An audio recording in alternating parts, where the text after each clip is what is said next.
Stanley, oh. Oats at saka... Aray.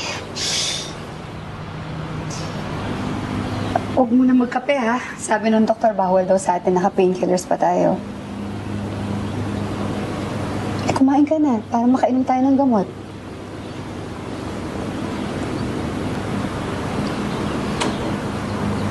Ang payapa dito, no? Sarap ng hangin.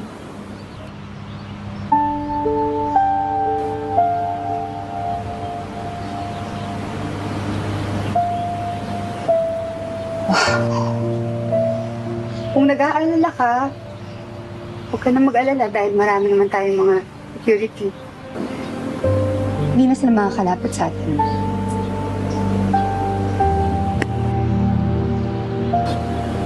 Safe tayo dito.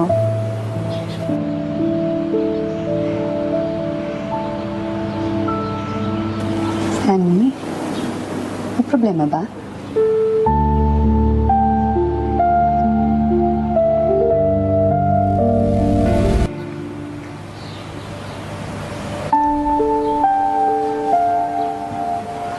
Stanley.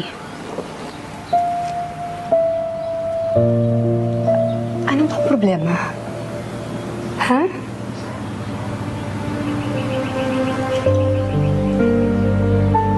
Tama sinabi ni Totoy.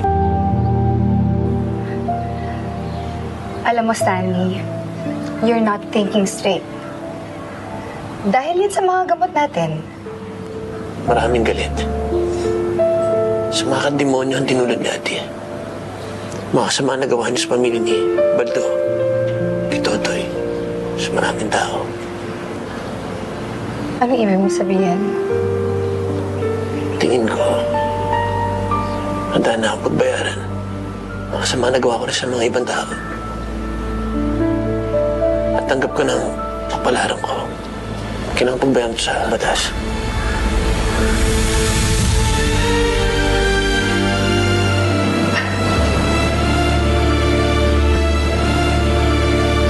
Stanley, makinig ka sa akin.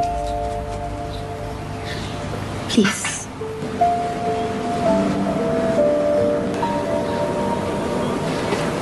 Mali ka. Mali si Totoy. Makinig naman kayo sa akin. Itong ginagawa mo,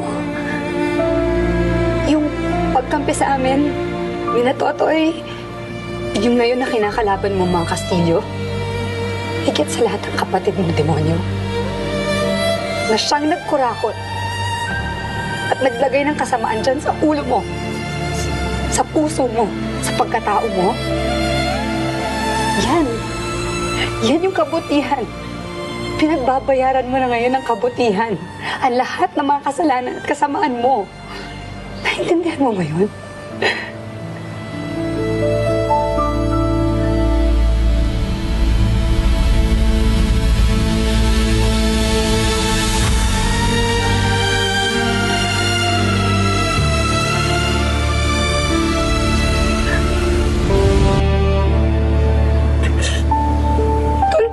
Nagkahiwalay.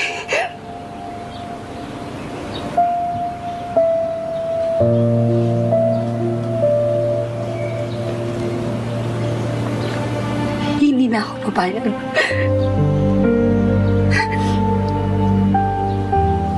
Nawala na yung anak natin.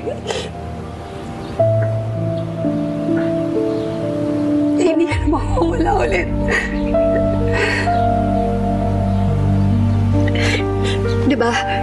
Di ba sinabi mo sa akin na mahal mo ko?